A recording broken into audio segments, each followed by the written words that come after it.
You know, it's amazing.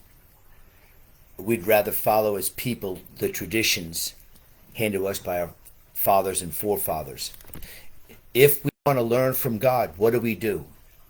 As a people, as men seeking the plan of God in our lives, traditionally, I don't care what religion you are, across the gamut of any religion that you can ever imagine, even if you're an atheist, even if you don't believe in God or you seek God's wisdom, what do you do traditionally but sit at the feet of other men, right? Now, whether you're an atheist, a Muslim, an evangelist, a Christian person, Muslim, it doesn't matter, right? Or it doesn't matter what religion, or over the scales, you sit at the feet of men to learn of God, traditionally. But where'd that come from? How was that established? Because only God and God alone can reveal to his children the attacks of a demon, or reveal his plans to other men, to people. And he's done that through Adam, to Abraham, right? To Pharaoh, to King Ahab. In every person's life, King Herod, in every person's life, God revealed to them the attacks of a demon. But what we don't plan on relying on the voice of God, we plan on relying on the voice of men, whether they're Christian evangelists or Muslim scholars.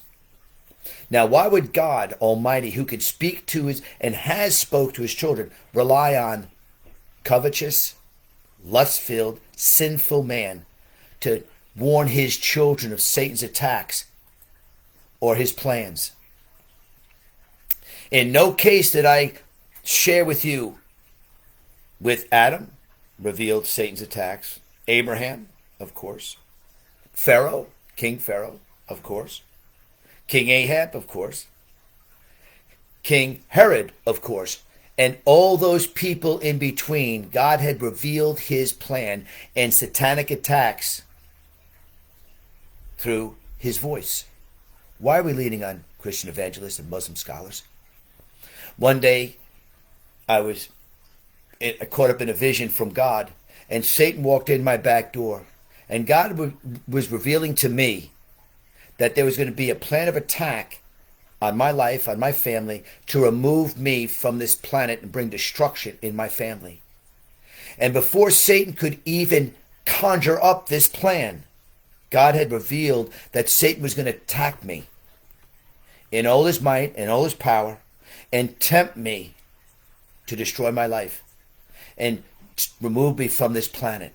But God in his tender mercy revealed that vision. And you know, when that demon walked in the door, you know what he looked like? Now, every time God has spoken to me, God has revealed it to me in the form of a man dressed up in army fatigues, because I believe it's warfare. And every time that God, in this one instance where God revealed to me Satan's attack, you know who he's dressed up in? He looked exactly like a Christian evangelist or Muslim scholar, this well-dressed, astute, respected person. But it was a lie. This man was a thief and a liar that's come to do nothing but destroy and steal. And the unbelievable point of this was also that he couldn't speak. He couldn't say a word. It wasn't his time. But God allowed me to meet him. So when I heard his influence, either in my mind or coming from another person's mouth, I knew, because I met him, it was his influence and not the person or not me. It was that satanic influence. Why? I met him. And God revealed to me that not only did I have his code, but I met him as a person. Right? Now, Muslim scholars and Christian scholars and Muslim events are telling you that they can do it. That somehow they know where God's plan is in your life and how Satan is going to attack you because of their wisdom, when it's never been that way in any of the people that I've mentioned. So why would it be for you? Why would God suddenly not speak to his children or change his who he is or what he's doing because Christian evangelists and Muslim scholars tell you so. Now tell me, please, why would I follow after a Christian evangelist lying to me about what God plans for my life or satanic attacks on my life when he doesn't know my life or the voice of God?